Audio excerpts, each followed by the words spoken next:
ténèbres ont reculé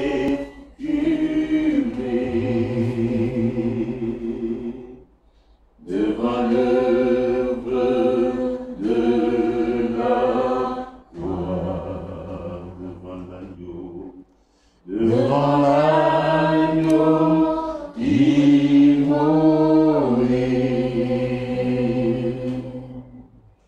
Et le sang versé pour moi. La malédiction a reculé. La malédiction a reculé devant l'œuvre de la croix, devant l'agneau immolé.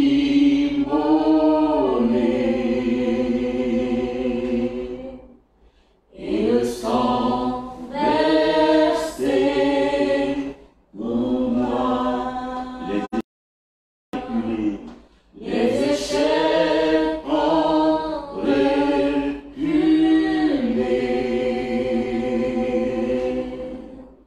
devant l'œuvre de la croix, devant l'agneau immolé.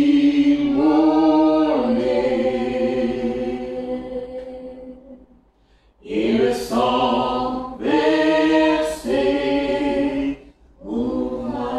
Oui, tous les anges louent la sainteté de Dieu. Tous les anges louent sa sainteté.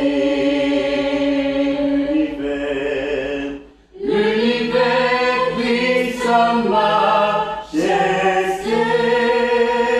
Chantons, chantons gloire et puissance, force et louange à l'agneau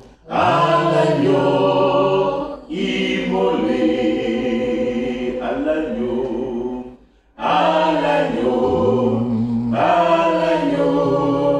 immolé. Tous les anges louent sa sainteté.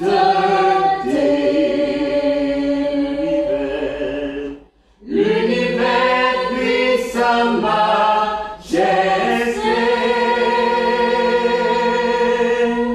Chantons gloire et puissance, force et louange à l'agneau immolé,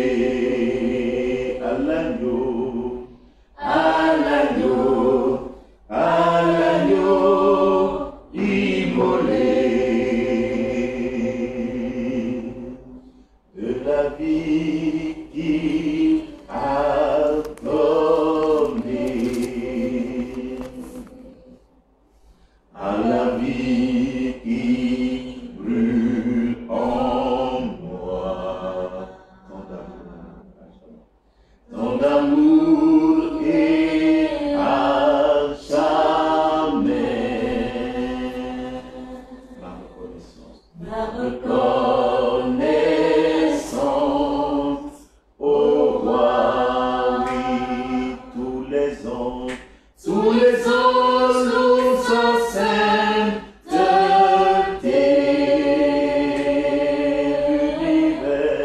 L'univers crie sa majesté.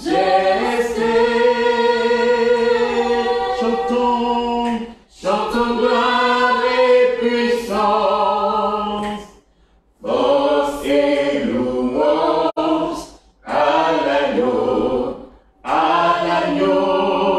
immolé, à l'agneau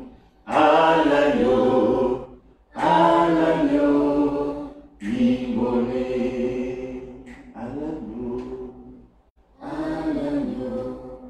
à l'agneau immolé.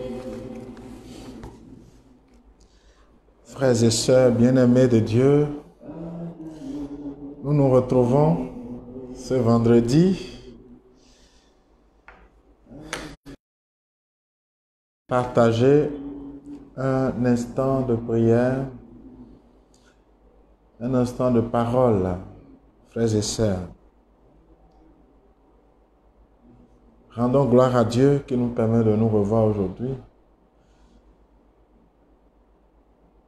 Et pour poursuivre les réflexions sur les différentes questions. Alors, aujourd'hui, je veux commencer par partager avec vous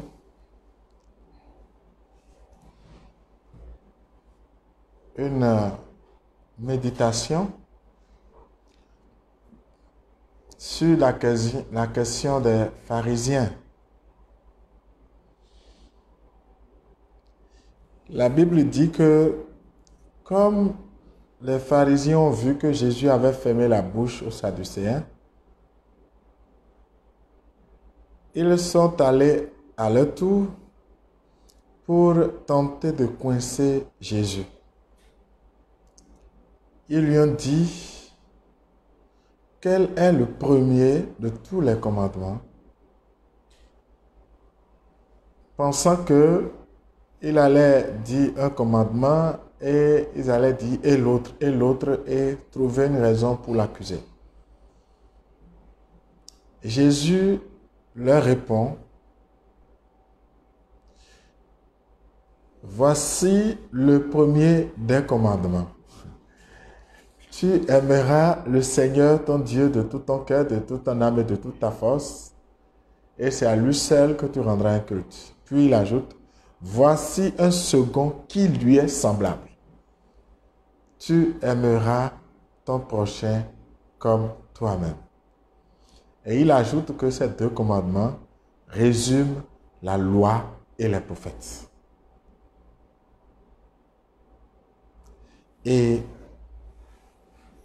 en tant que chrétien, en tant qu'homme tout court, peut-être qu'on n'est pas chrétien. Et ces phrases ou ces textes, on les a entendus déjà plusieurs fois. Et parfois, on dit qu'on aime Dieu. Et quand on entend Jésus parler comme ça, on peut croire que Jésus parle des autres. Ou Jésus dit aux autres ce qu'ils doivent faire. Mais Jésus parlait de ce que lui, il fait. Jésus parlait de ce que lui, il vit. Jésus parlait de lui-même.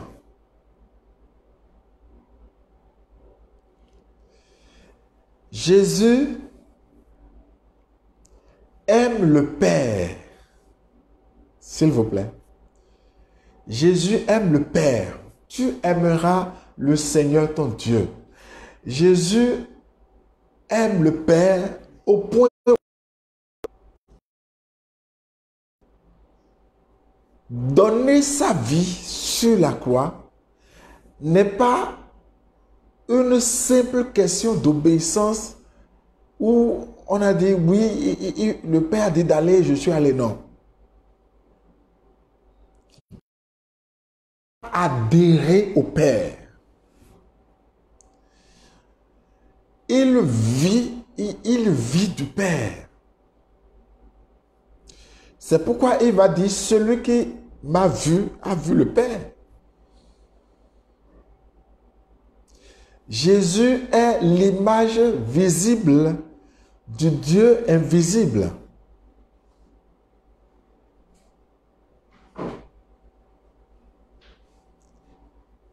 Le Père que nul n'a vu, Jésus l'a manifesté.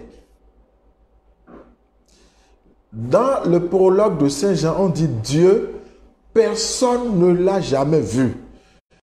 Mais le Fils unique qui est tourné vers le Père, lui nous l'a fait connaître.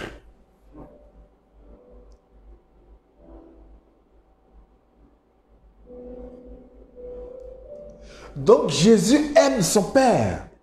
Il n'est pas possible pour Jésus de réaliser ce qu'il a dit là, de faire ce qu'il a fait s'il n'aimait pas son Père. Mais en même temps, Jésus aimait les hommes que nous sommes. Donc il aime le Père en même temps qu'il aime le Fils.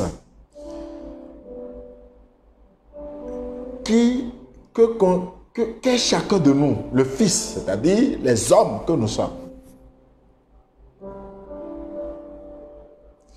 Jésus ne peut pas donner sa vie sur la croix simplement parce que le Père le lui a demandé, si lui-même n'a pas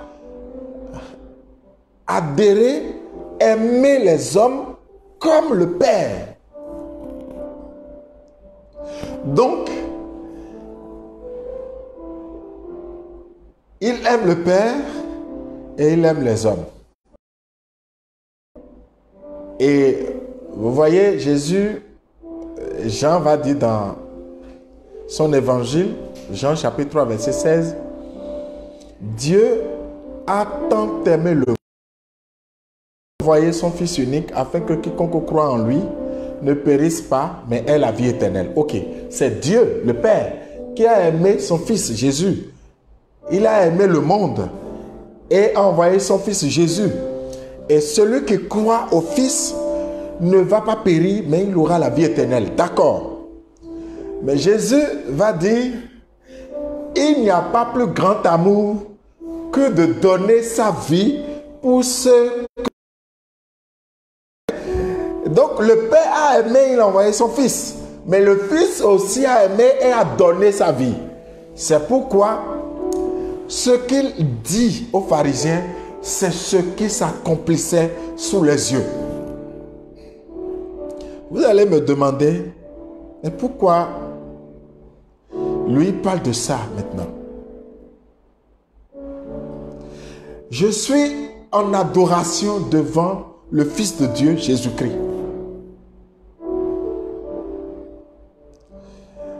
Dieu a tellement, Saint Paul a dit que si Dieu est pour nous, qui peut être contre nous? Dieu qui n'a pas épargné son propre Fils à cause de nous, pour parler de jusqu'où Dieu est allé par amour pour les hommes.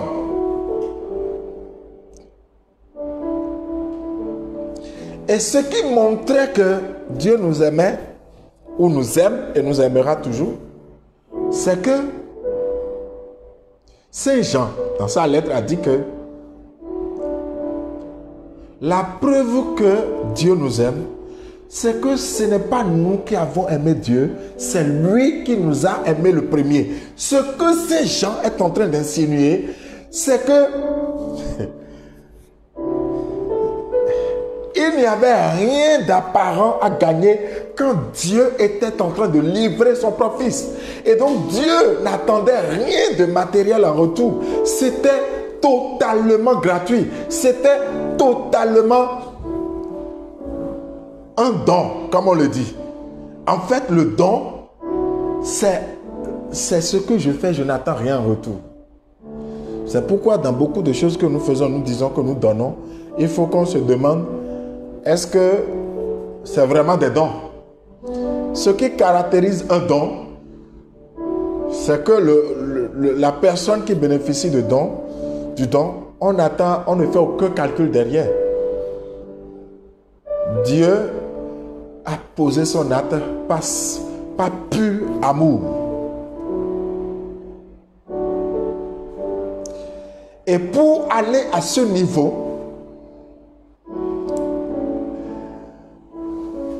c'est vraiment parce qu'on a la conscience que le Père nous aime. Jésus-Christ était convaincu que son Père l'aime. Il dit, glorifie ton Fils de la gloire qu'il avait auprès de toi. C'est clair. Il est convaincu que son Père l'aime. Et cet amour dont le Père l'aime s'appelle le Saint-Esprit, il en est tellement convaincu que il espère en son Père. L'espérance est la conséquence, est la preuve de la grande confiance que j'ai en Dieu. C'est pourquoi, si je n'espère pas en Dieu, ça veut dire que je n'ai pas fait l'expérience de son amour et par conséquent, je ne peux pas l'aimer.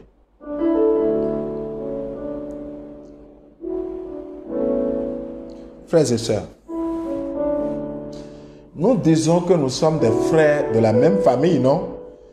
Parfois même père, même mère. Parfois même père. Parfois même mère. Mais aucun de nous, souvent, n'est capable de se sacrifier pour l'autre. Il y a même des familles où on positionne quelqu'un, on dit que ah, lui là, c'est le pilier de la famille. Et tout le monde dit nous aimons notre frère, nous aimons notre soeur. Mais en réalité, il ne s'agit pas d'un amour. C'est parce que c'est lui qui donne aux gens quand on a besoin de choses, on va le voir, il règle les choses. Ce n'est pas de l'amour.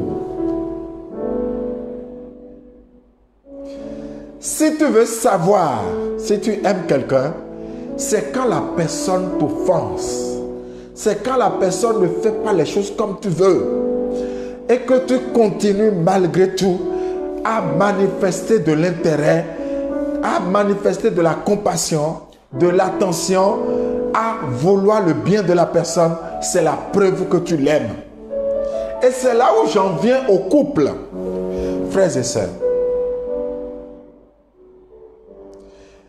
pourquoi on dit qu'on aime l'autre? Nous le disons, hein. Vous savez, s'il y a un mot qui est le plus prononcé par jour, c'est le mot amour là.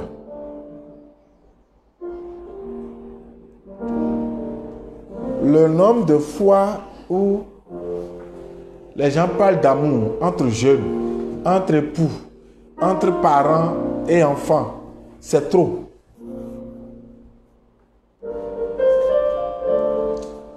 Mais là, c'est juste où tu es capable d'aller par amour pour ton mari, par amour pour ta femme.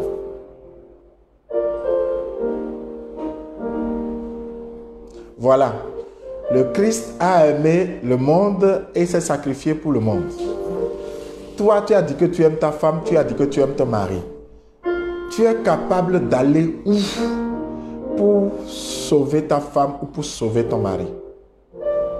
Vous comprendrez pourquoi la question du divorce n'existe pas chez un vrai couple. C'est à cause de ça que Dieu étant entré en alliance avec son peuple quand il dit « Vous serez mon peuple et moi je serai votre Dieu », malgré les éternels recommencements du peuple de Dieu, qui quand il veut, vit l'alliance avec Dieu, quand il veut, quitte l'alliance avec Dieu et entre en alliance avec le Dieu Baal et d'autres dieux, Dieu n'a jamais cessé de rester fidèle à son alliance. Or, Saint Paul compare la relation conjugale à la relation entre Dieu et le peuple. Si Dieu, malgré les péchés du peuple, ne se sépare pas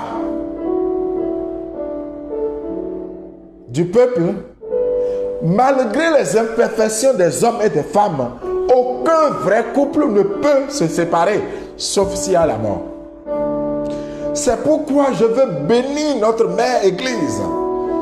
Oh, même si quelqu'un m'écoute et n'est pas membre de l'Église catholique, mais moi je veux saluer notre mère Église qui, en accueillant ce sacrement,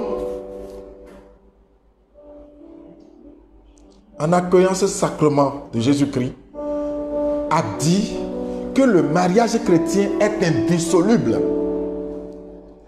Dans la logique du mariage, il n'est pas concevable que le mariage puisse être à l'essai.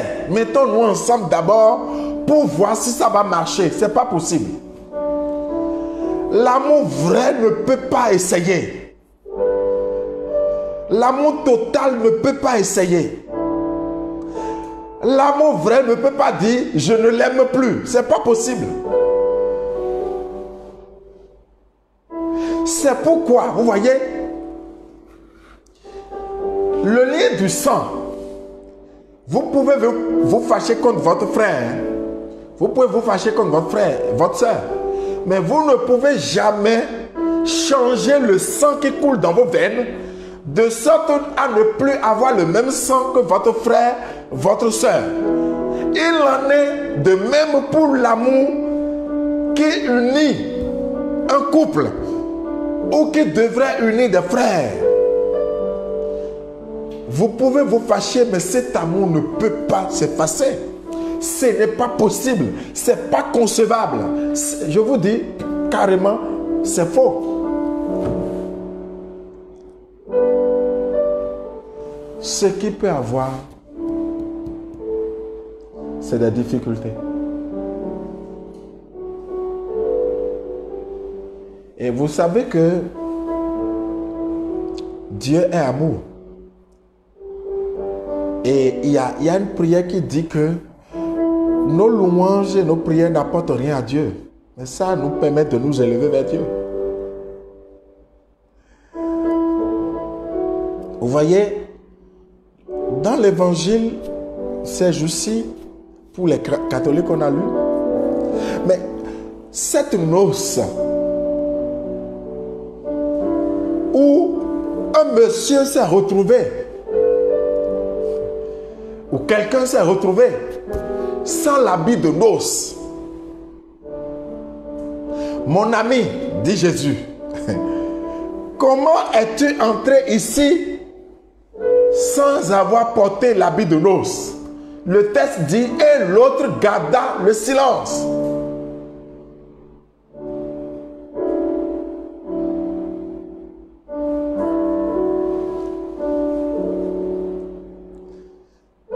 C'est le revêtement spirituel, s'il vous plaît.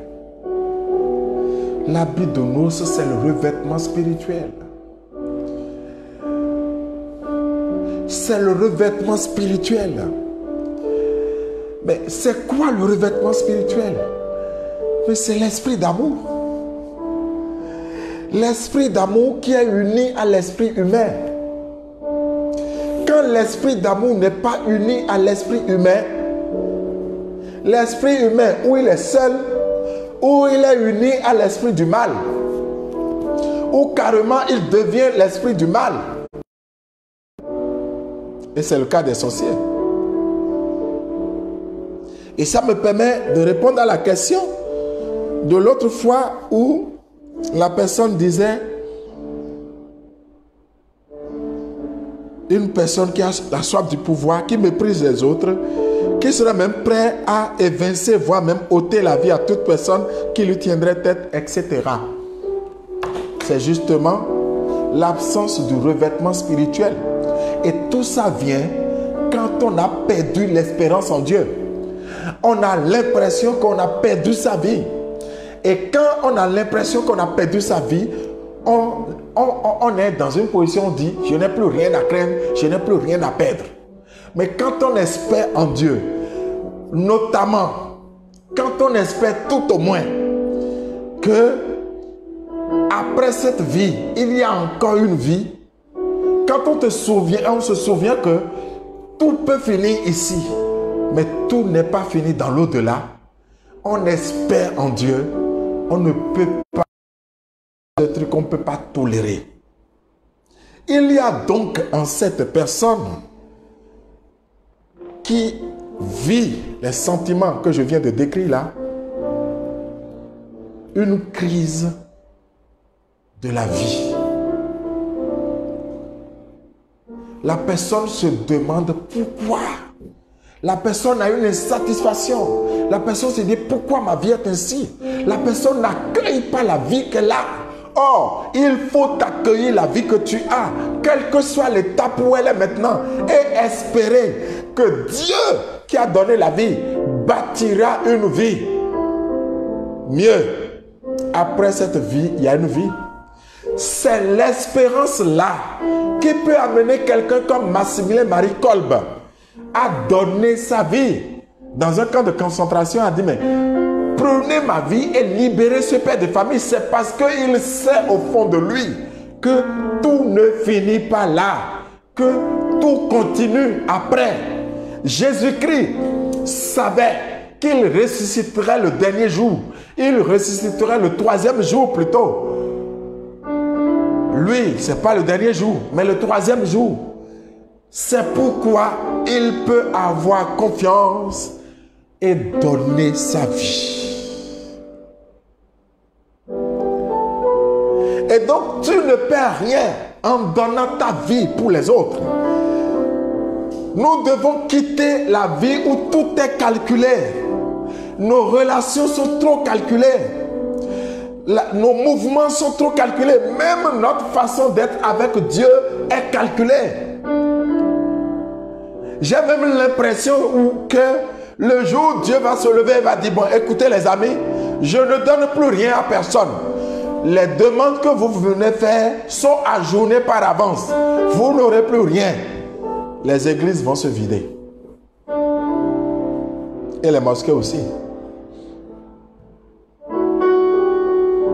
Et donc, sommes-nous en train d'aller prier Dieu par amour pour Dieu?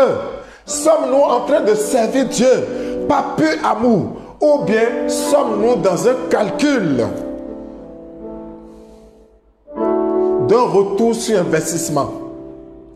Nous ne sommes même plus capables d'investir sur nos enfants de façon détachée et non calculée. Nous calculons. On ne se marie par calcul. Les femmes cherchent les hommes qui ont les moyens pour s'occuper d'eux. Les hommes cherchent les femmes dont ils vont profiter. Finalement, tout est devenu intéressé. Les politiciens cherchent le pouvoir pour régler leurs problèmes, pour avoir les moyens, l'autorité, etc. Les gens soutiennent les gens en Afrique à cause de l'argent, à cause des positionnements. Tout devient calculé. Pourrait-on avoir dans ce monde des hommes et des femmes qui se détachent de tout, qui sont prêts à tout, non pas par calcul, simplement par amour? C'est ce que les saints François ont fait. C'est pourquoi je bénis Dieu qui a donné à notre humanité quelqu'un comme Saint François, qui s'était détaché de tout alors qu'il avait une vie de prince, une vie où il avait tout. Il était même pressenti pour remplacer son père et gérer un empire. Il s'est détaché de tout ceci quand il a entendu la voix de Dieu qui lui dit: va rebâtir mon église. Il est parti. Il a tout abandonné. Il a été menacé par son propre père d'être déshérité. Il n'a pas craint et il est parti. Il a même refusé de devenir prêtre parce qu'il disait qu'il n'était pas digne d'être prêtre. Et pour être responsable de sa communauté, à cause de la réforme qu'il faisait, il a accepté d'être diacre. Mais il n'a jamais accédé au presbytérat. Frères et sœurs, voici les valeurs qui doivent fonder nos républiques africaines, nos familles. Nos familles ne sont plus les lieux où on s'aime, c'est des lieux où on calcule. Celui qui a l'argent, c'est lui qui dicte l'attitude. Celui qui a l'argent, c'est lui qui a raison.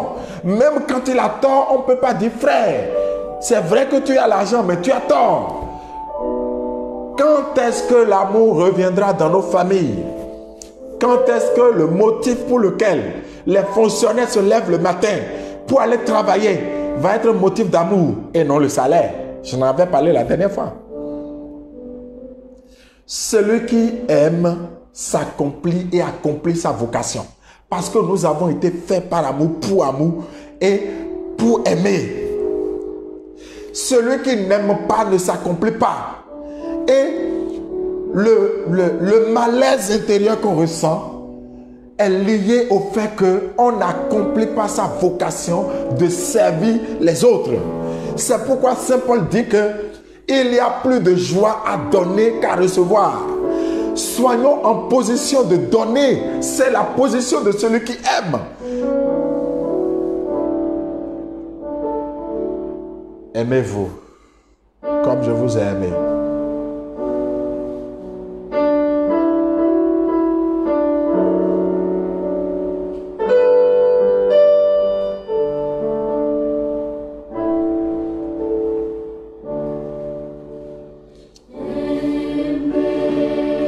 Aimez-vous comme je vous ai aimé.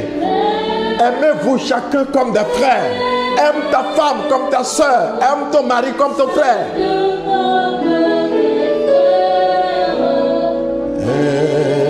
Aime ton patron comme ton frère. Je voulais demander. Aime ton pays. Aime ton peuple.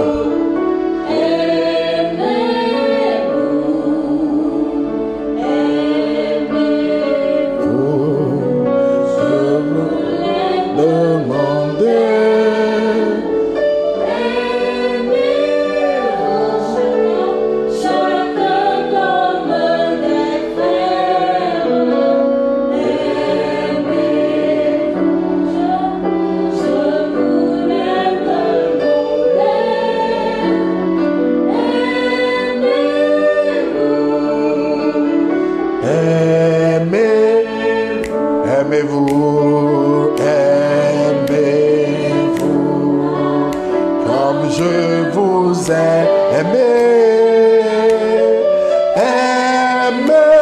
Aimez-vous, chacun comme des frères. Aimez-vous, je voulais demander.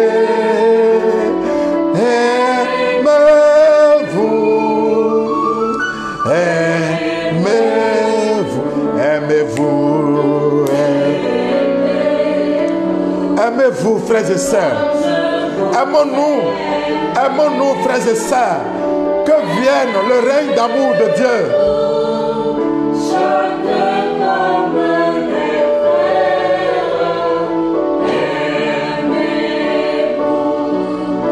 Je voulais demander.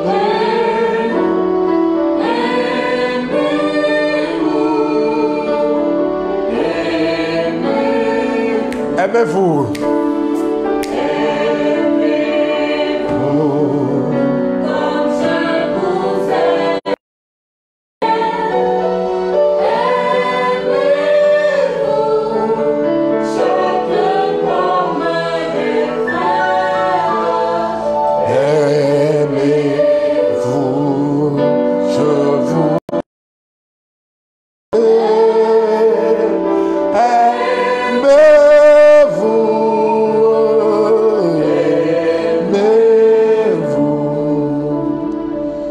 Frères et sœurs, aimez-vous, aimons-nous comme le Christ nous a aimés.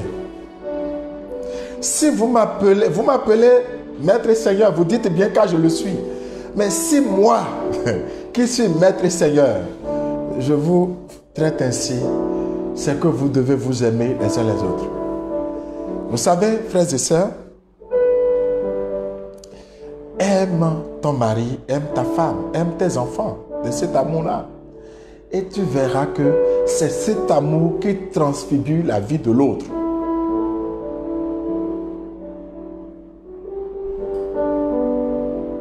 Ton mari n'est pas ta vache à lait, où tu dois tirer du lait. Et ta femme n'est pas un instrument de plaisir que tu as trouvé à côté.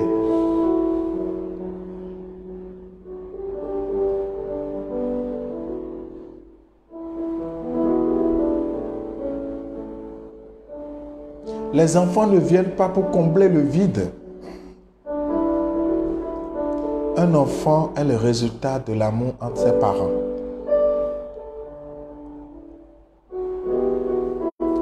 aimez-vous comme le Christ nous a aimés, aimons-nous. Vous verrez alors que dans cette dimension, le pardon est logique et clair.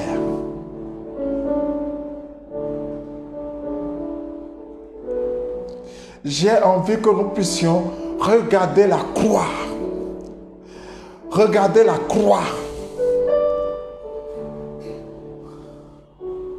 Et que nous puissions chanter « Aimons-nous comme des frères ». Vous savez, il y a une hymne qui est chantée le vendredi matin dans les laudes, où on dit « Qui donc est Dieu pour nous aimer ainsi? Qui donc est Dieu pour se livrer perdant aux mains de l'homme? Qui donc est Dieu pour pleurer notre mal comme une mère? » Cette question, frères et sœurs, est une question éternelle. C'est le mystère de Dieu. C'est la question qu'on ne finira jamais de contempler. Qui donc est Dieu pour nous aimer ainsi?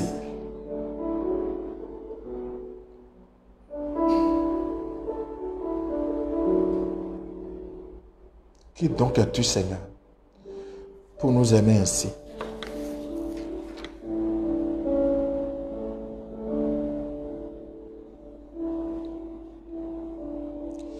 Mais si tu n'aimes pas, si je n'aime pas, qui suis-je finalement? Et où est-ce que je vais? Vous savez que tout passe, mais l'amour de Dieu ne passera pas. Si tu ne veux pas passer, il faut devenir amour. C'est pourquoi ma grande sœur Thérèse dit dans l'église où ma mère, je serai l'amour. Nous devons devenir amour.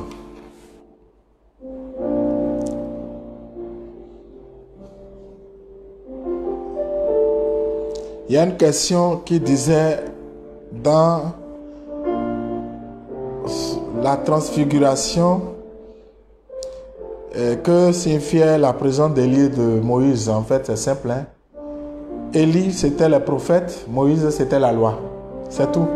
Et donc, la loi, les prophètes et Jésus venu accomplir tout ça étaient là.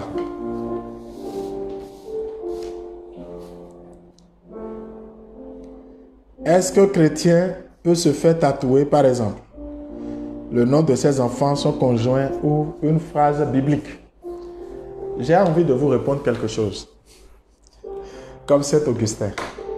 Aime et fais ce que tu veux. Tatouer sa peau, est-ce que c'est aimer? Si c'est aimer, il faut faire. Si ce n'est pas aimer, il ne faut pas faire. Sachant que l'amour ne fait rien d'orgueilleux. L'amour ne fait rien de démonstratif. Mais l'amour pardonne tout, excuse tout. Et généralement, quand nous faisons des choses comme ça, c'est parce qu'il y a un vide en nous à combler. Nous-mêmes, nous avons un vide à combler. Et nous tentons de combler ce vide-là en faisant beaucoup de choses. Sinon, on n'a pas besoin de tatouer sa peau. Déjà, les dermatologues vont vous... On n'a pas besoin de tatouer sa peau, ni même de se dépigmenter. Après, j'entends beaucoup de femmes dire que non, c'est ma pommade qui m'a trompé. Je souhaite que les femmes trompent leur pommade une fois. Ça va les aider. Il ne faut pas que ce soit les pommades qui vous trompent toujours. Vous-même trompez vos pommades une fois pour que vos peaux ne soient pas mal. Parce qu'autour de 55 ans, vos peaux vont vieillir plus vite qu'il ne faut. Les rides vont apparaître plus vite qu'il ne faut. Et ajouté à la ménopause, vous allez avoir l'impression d'être rangé au placard et vous allez garder vos peaux naturelles en trahissant les pommades et ceux qui produisent les pommades. Faites tout par amour. Habillez-vous par amour. Traitez votre corps par amour. Donnez votre corps par amour. Si vous voulez donner votre corps par amour, ça ne peut jamais être dans le concubinage. Vous verrez que le concubinage contredit l'amour. Parce que celui qui aime vraiment accepte de prendre le risque pour les autres. Or, ceux qui vivent dans le concubinage, ils ont un raisonnement. Et si je me marie et après, ce n'est plus bon. Si ce n'est plus bon, j'assume par amour. Si Dieu rentre en alliance avec le peuple, sachant que le peuple est infidèle et que l'homme est imprévisible, c'est parce que Dieu est amour. Et donc l'homme peut faire la même chose avec sa femme et la femme avec l'homme. Pourquoi tu cherches la garantie avant d'aimer? Il faut aimer et assumer. Alors, la question qui concerne le respect du jour du sabbat. La personne veut savoir quel est le jour du sabbat. Qu'est-ce que l'Église catholique nous dit à propos de ce commandement? Le jour du sabbat, aujourd'hui, c'est... En fait, au temps des Juifs, là, c'est samedi. Mais aujourd'hui, c'est dimanche. Et donc, tu sanctifieras le jour du Seigneur, c'est le dimanche. Sanctifier le jour du Seigneur, c'est par exemple aller au culte, aller à l'église, aller à la messe. Pour nous, les catholiques. Pour les musulmans, c'est le vendredi pour eux. Ils vont à la mosquée. Le vendredi, c'est obligatoire pour eux. Pour nous, les chrétiens, c'est le dimanche. Et nous allons. Parce que le dimanche, c'est le jour de la résurrection. Et ce jour-là, il est recommandé de ne pas travailler. Sauf, il y a des travaux qui sont de l'ordre de la charité. Les médecins. Les médecins ne peuvent pas laisser des hommes mourir sous prétexte que c'est le sabbat, etc. Il y a des coiffeuses qui sont obligées de traiter les fonctionnaires, etc. Et donc, après avoir sanctifié par l'Eucharistie, ils peuvent recevoir les fonctionnaires qui t'ont choisi un jour qu'ils vont utiliser pour s'offrir à Dieu. En même temps, le jour du sabbat, c'est le jour du repos. C'est le jour où on est en famille, où on peut sortir en famille, où on peut rester en famille, s'amuser en famille, etc. Mais vous verrez que le respect du jour du sabbat a un lien très fort avec l'amour de Dieu. En fait, tous les jours appartiennent à Dieu, mais on consacre un jour particulier à Dieu. Et vous verrez que les prêtres, en semaine, ont un jour de repos, le jour où ils dorment. Et ce jour-là, même si c'est un jour de repos, c'est un jour où ils restent en présence de Dieu. Jamais nous ne prenons un jour que nous offrons à Dieu. Nous sommes en train de partir tous les jours. Nous sommes en train de travailler tous les jours. Nous sommes en train de chercher l'argent tous les jours. Il est temps que nous puissions tout arrêter. Je pense que je parle à quelqu'un, ceux qui aiment le gombo, ils se connaissent.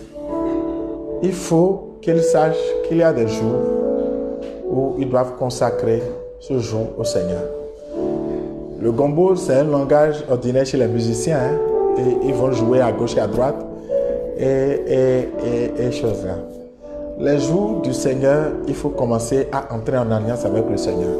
Ça ne va pas davantage vous appauvrir, mais au contraire, spirituellement. Que Dieu bénisse chacun. Je veux vous dire, il faut que vous puissiez aimer.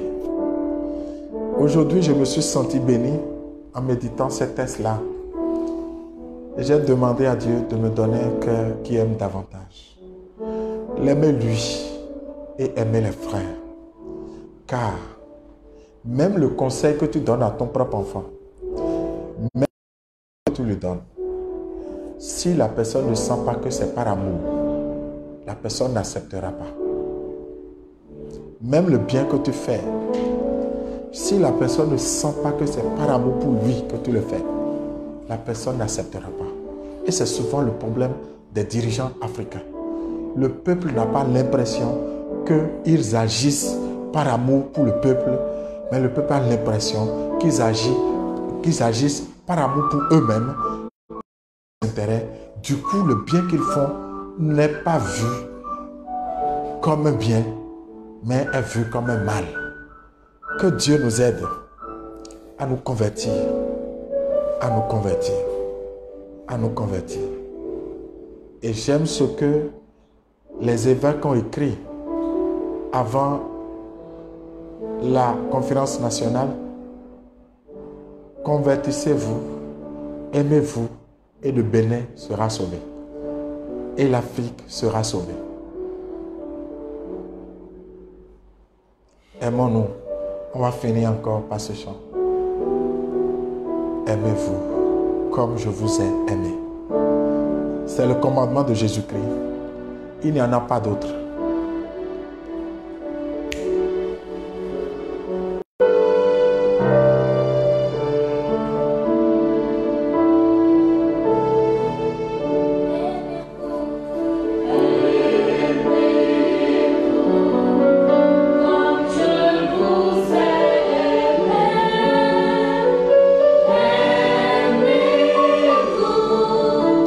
Chacun comme des frères,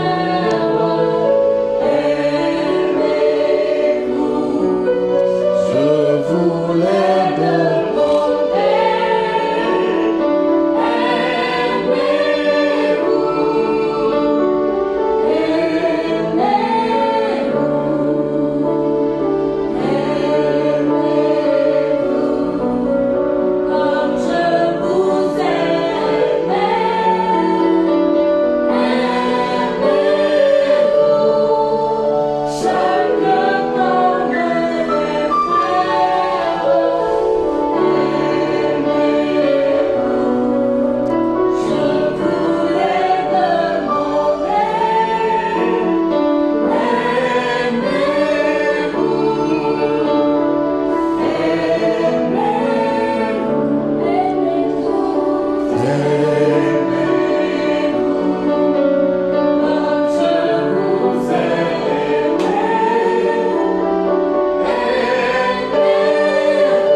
frères et sœurs, je vous recommande pour cette journée, d'un vendredi, choisissez une ou deux personnes.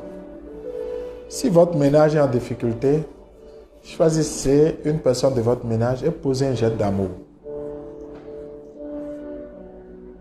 Si tu sens que ton mari est fâché contre toi, agenouille-toi et demande pardon. Si ta femme est fâchée, demande pardon. C'est un geste d'amour. Dis merci, c'est un geste d'amour. Pose un geste d'amour. Pose un geste d'amour. Et l'amour te visitera. L'amour, c'est Dieu. Dieu est amour. Qu'il te bénisse. Qu'il te donne d'accomplir ta journée, ton week-end. Et on se revoit mardi, ensemble, pour l'adorer. L'unique et vrai Dieu, révélé en Jésus-Christ, dans la puissance du Saint-Esprit. Que Dieu te bénisse. À bientôt.